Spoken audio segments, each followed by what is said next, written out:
Olá, pessoal. Espero que vocês estejam todos bem. Esta deve ser a última aula teórica do curso de Gestão da Qualidade. A gente vai dar continuidade aos gráficos de controle multivariados, especificamente quando a gente não conhece o vetor de médias e a matriz de variâncias e covariâncias populacionais. Então, eu vou mostrar como que fica a estatística T2 de Hotelling para fazer o monitoramento da qualidade quando a gente tem mais de uma característica da qualidade sendo observada conjuntamente, né?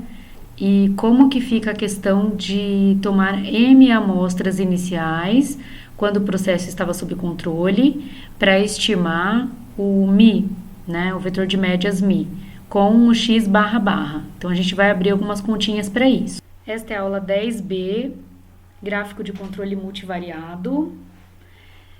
Esta aula é baseada no livro do Montgomery, Introdução ao Controle Estatístico da Qualidade, capítulo 11. Então, é uma continuação da aula passada. A gente vai falar um pouquinho mais de como construir, né, um gráfico de controle usando a estatística T2 de Hotelling.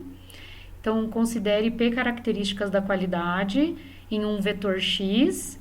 Então, x1 até xp representam características que a gente está interessado, né, em monitorar, com o valor esperado de x igual a μ, e matriz de variâncias e covariâncias de x igual a sigma.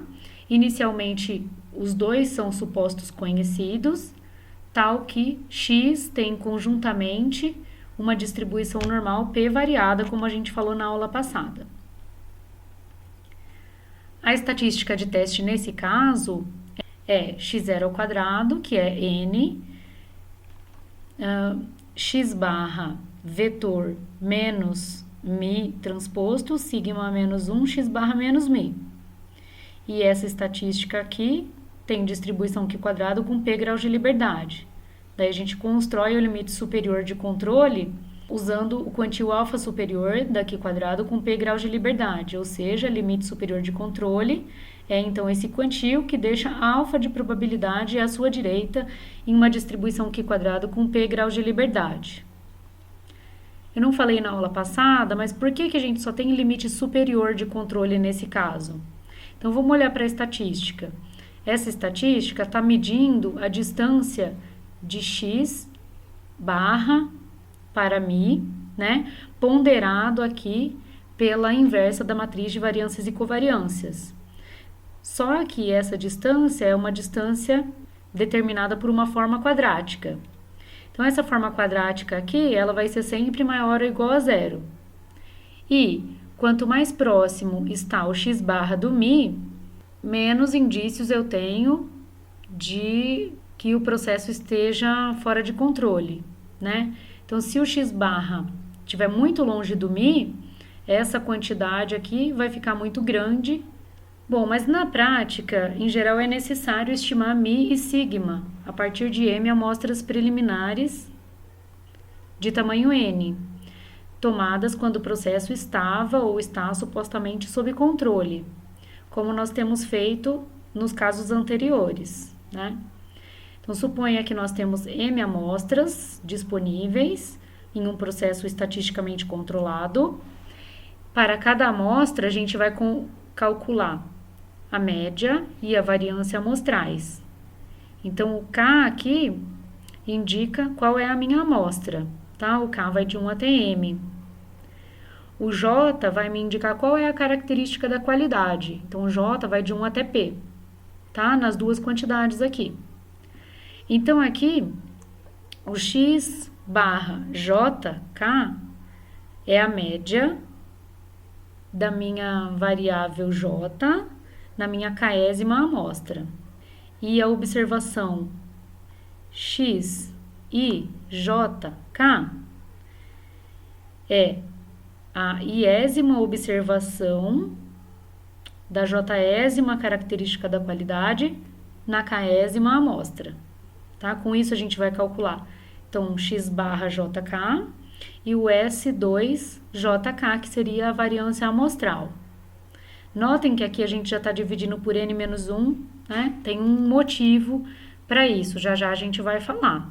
No caso multivariado, a gente tem que olhar também para a covariância entre as características da qualidade J e H da késima amostra.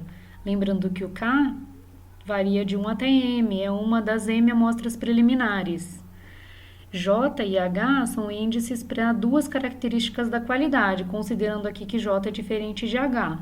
A covariância entre as variáveis J e H na késima amostra é calculada dessa forma aqui.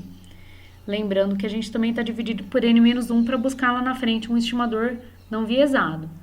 Então, vou fazer uma soma para I de 1 até N, em que esse I aqui indica o elemento, o iésimo elemento da amostra, né, da késima amostra. Eu tenho x e jk, menos a média x jk. Então, ó, o k indica a amostra, né? E o k está indo de 1 até m. O i é a observação, a iésima observação da amostra.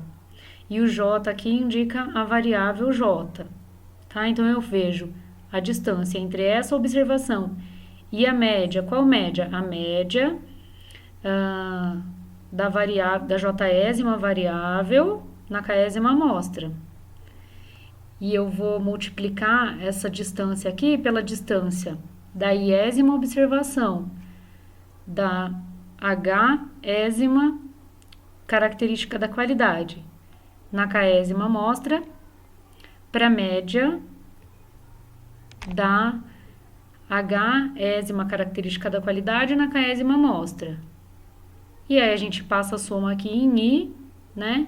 E a gente obtém, então, a covariância amostral entre as características da qualidade J e H na késima amostra. Lembrando que essa késima, então, é das amostras preliminares. As médias das estatísticas x barra JK, S quadrado JK e SJHK, obtidas das M amostras. Então, a gente vai pegar essas quantidades que a gente calculou antes e vai fazer a média para as M amostras preliminares, né? E aí, eu vou ter, então, x barra barra J, que seria a média da Jésima característica da qualidade, considerando as M amostras. S barra ao quadrado J, lembrando que esse barrinho aqui se refere às M amostras, ou a covariância média entre as características da qualidade J e H, considerando as M amostras preliminares. Esses valores aqui, xj barra barra, se a gente tomar o J de 1 até P e colocar isso num vetor, então esses valores xj barra barra são os elementos do vetor x til barra barra. Qual que é a dimensão desse x til barra barra? Ele é o vetor de médias amostrais, então ele tem dimensão p por 1. E a média S das matrizes de variância e covariância, a gente vai colocar os elementos aqui, as variâncias médias na diagonal e as covariâncias médias fora da diagonal principal.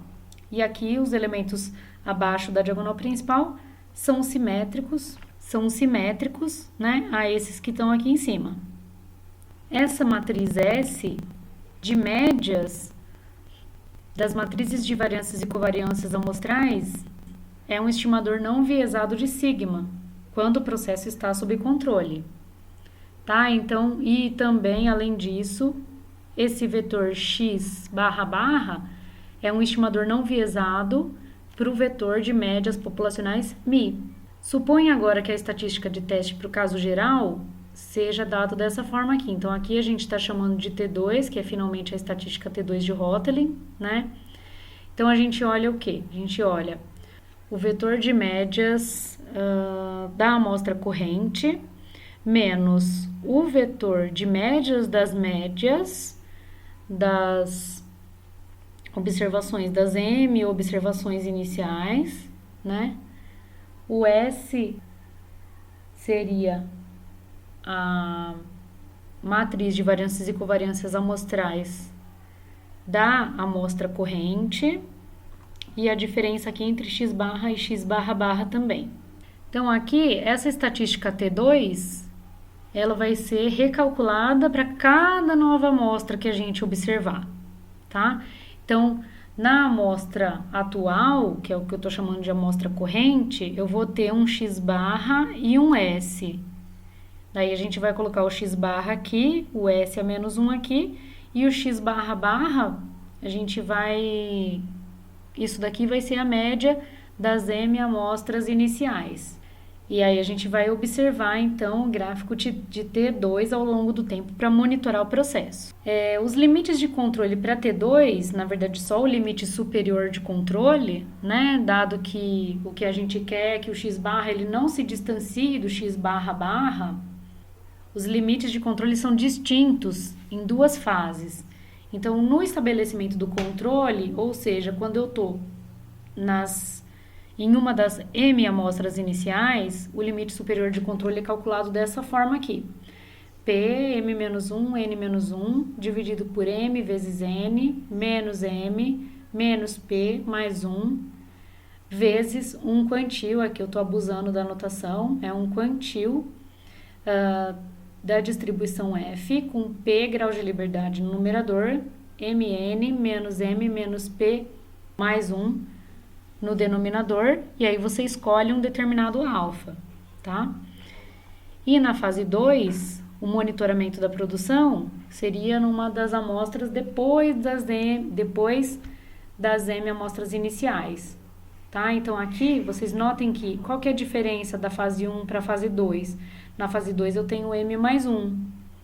Eu tenho mais variabilidade na fase 2, tá? E, portanto, os limites de controle serão um pouquinho maiores na fase 2, tá? Então, você fixa um alfa, pega o quantil da F correspondente, faz esse cálculo e estabelece o limite superior de controle, ok?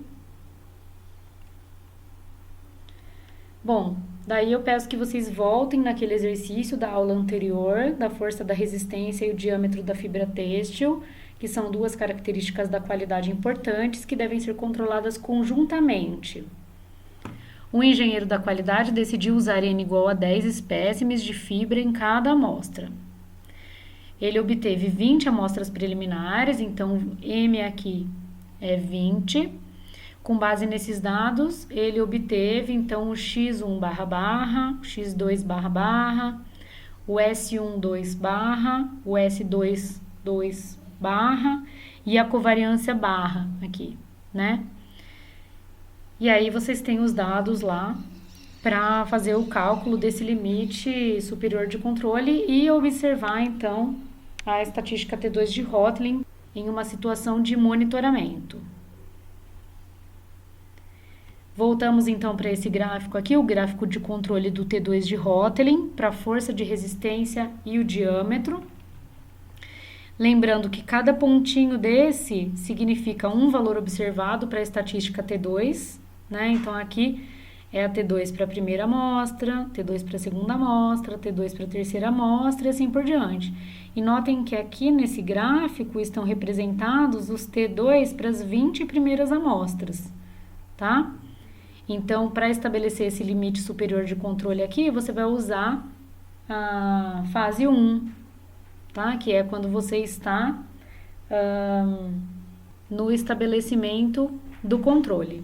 Bom, pessoal, por enquanto é isso. Nós vamos seguir aí com as avaliações, mas aí com isso a gente encerra aqui o nosso curso de gestão da qualidade.